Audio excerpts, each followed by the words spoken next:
په آخره زمانه کې به دوه یاران سره ګرځي.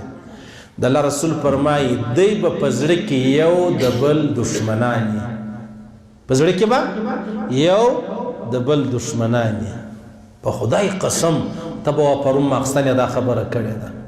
دا کله کله یو پیښه وسي، یو مرګ زوب له راشي په مابینځ کې، بیا دا حکومت په هېچا پسې نه ځي، په یارانو پسې ځي، ته یاران پیدا کړي. هله هله هله هله وروسته معلوم چې پلانی و پلانی یار په پلاني خبره کې داسې زموږ سره بنده راغله، بس نو موږ مجبور اوسو موږ دې خبرې ته رالو. دویمه خبره دا د عزیزانو د الله رسول فرمایي، ترمذي شریف حدیث دی، من عیر اخاه بذنب لم يمت حتى يعمله.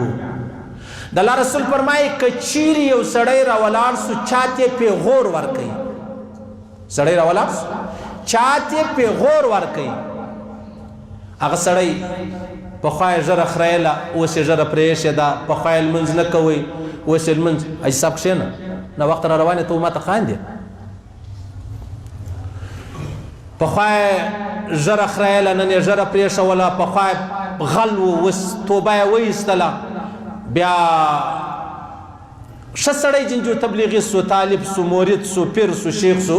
و د الله رسول فرمایي که چا پیغور ورکوي چې زه تا نه پېژنمه، زه تا نه پېژنمه چې ته پلانی یې، تا پلانی نه یې چې تا ژره خریله، تا غلاوې کولې، تا شراب پلانی کول.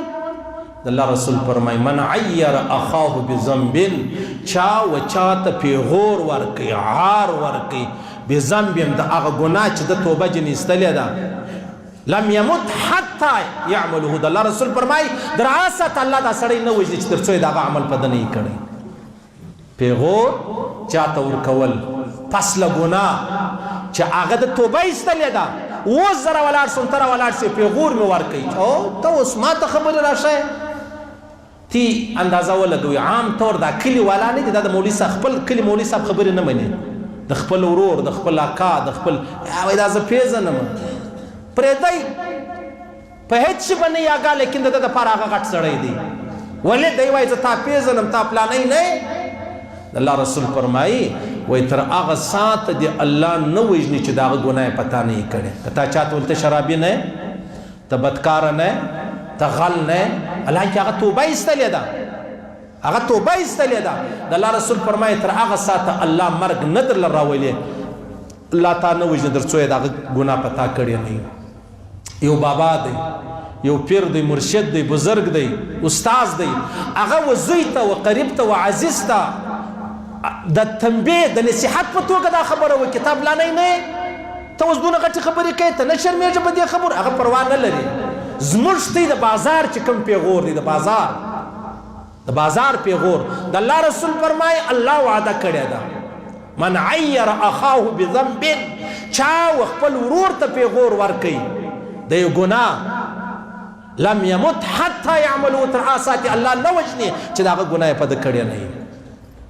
صحیح سو؟ پیغور دونه لویه ګناه ده، پیغور دومره لویه ګناه. دوې خبرې د الله رسول فرمایي په دنیا کې داسې شته چې الله یې تر هغه ساعته نه وژني چې تر څو الله په ده هغه خبرې لیدلې نه وي.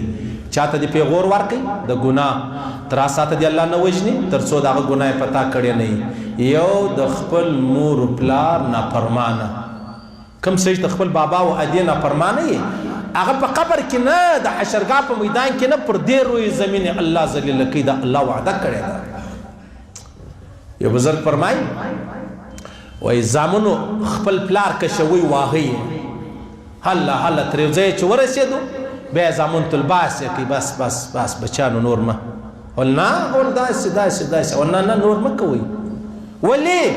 ول ما هم خپل پلار تر دغه ځایه راکش کړی، د دې هم په هاخوا نه دی بیولی، نو لحاظه ته یې هم تر دې ځای مه تېروئ چې کله څوک چاته پیغور ورکړي او کله څوک راولاړ سي څه وکړي، خپل بابا او ادې نافرماني وکړي.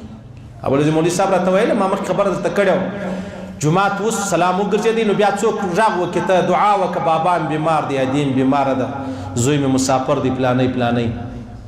ول د مخ راواړه ول مولوي صاحب ته یې دعا خو وکړه دا زما زامن الله تباه و برباد کړي، ته یې دعا خو وکړه، دعا نه بد دعا، یو شرا خو وکړه.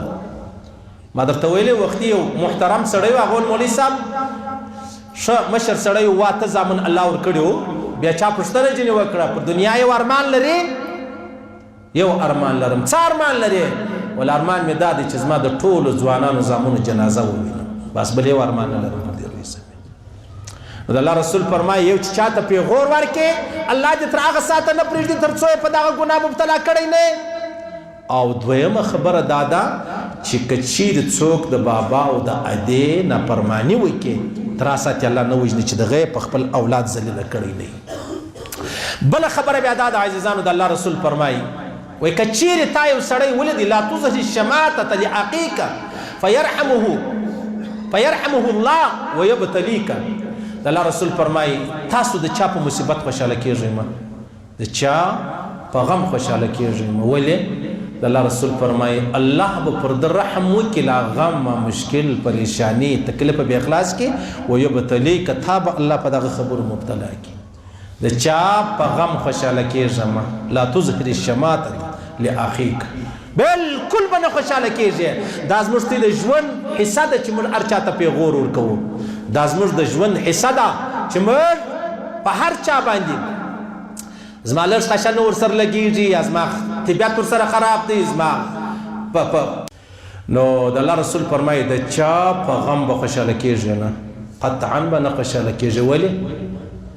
الله رسول فرمایي فیرحمه الله، الله رب العزت پر ده رحم وکړي ویبتلیک تا به په دې غم باندې اخته کړي، تا به په دې مصیبت باندې اخته کړي. او حال دا دی چې ما او تا هر ساتکی پر هر قدم په دا خبرو کې چې شو مبتلا یو او دا خبرې موږ ګرځو پلانې دا خاص کر په ښځو کې دا خبره ډېره وي. د چا اولاد نه کېږي، د چا خاوند د کوروالا سره خوشحاله نه وي، سره راضي نه وي، بس په خبر دی وایي پلانې خو ډېر سره داسې داسې. په نارینهوو کې دا خبرې تر ډېره حد د دښمن تر حد یې کوي خوشحاله سي چې پلانې. په ښځو کې عام دغه خبرې دي. ورځ به ټوله په مجلسو په ګپو په شپور سره تېره کړي او په زړه کې دا خبره ده چې چیش دی د دې خدا دا مشکل دی، ښه دی چې سره خوابدي دي، ښه دی چې سره خدای دې تر دې علاوه یې تباه کړي. او د الله رسول فرمایي حضرت معاذ رضی الله تعالی عنه روایت دی وایي په آخره زمانه کې به دوه یاران سره ګرځي، په آخره زمانه کې به دوه یاران سره ګرځي. د الله رسول فرمایي دی به په زړه کې یو د بل دشمنان وي، په زړه کې به یو د بل دشمنان وي. په خدای قسم ته به پرون ماخستن دا خبره کړې ده. دا کله کله یو پیښه وسي یو مرګ زوب لراشي په مابینځ کې بیا دا حکومت په هیچا پسې نه ځي، په یارانو پسې ځي، ته یاران پیدا کړي. هله هله هله هله وروسته معلوم چې پلانی یو پلانی یار په پلانی خبره کې داسې زموږ سره بنده راغله، بس نو موږ مجبور شو موږ دې خبرې ته رالو. درې خبرې شوې. اوله خبره دا شوه چاته به پیغور نه ورکوې. دویمه خبره دا ده چې د بابا او د ادې نافرماني به نه کوې. او که چا د بابا او د ادې نافرماني کړې ده، بابا او ادې مړه دي، بیا نو قبر له هره ورځ ورځه دعاوې ورته کوه ګوندې الله دې د بابا او د ادې د حق خلاص کړي. یا الله رسول فرمایي د بابا او د ادې چې کم نږدې قریبان دي، د بابا انډیوالان یاران دوستان راواخله، د ادې خپلې سیلیانې راواخله، خاله راواخله، خاص کر ورسه هغه راضي که. د الله رسول فرمایي بابا او ادې به په قبر کې له تا راضي سي. او بله خبره دا ده چې ته به د چا په غم خوشحاله کېږې نه، د چا په مصیبت باندې به خوشحاله کېږې نه. او بله خبره دا ده چې د الله رسول فرمایي په زړه کې به سره غلی او په ظاهره به سره یارانې دوستانې. ما درته ویلې د الله رسول فرمایي قطعا په دا مه خوشحاله کېږه چې پلانی په دا مشکل کې دي، دغه مشکل به الله راوباسي، تا به هغه مشکل ته ورواچي، ځکه الله پر هغه هم قادر او قدرت یې درلودی، دغومره قدرت پر تا هم لري، تا به الله رب العزت په دغه مشکل ته چې دی هغه ودروي. بس عزیزانو خبره دا ده موږ ته دا خبرې به د عمل کول دپاره یي، دا د اورېدلو دپاره ولاکه دي. عمل به زه ورباندې کوم، تاسو هم عمل ورباندې کوئ.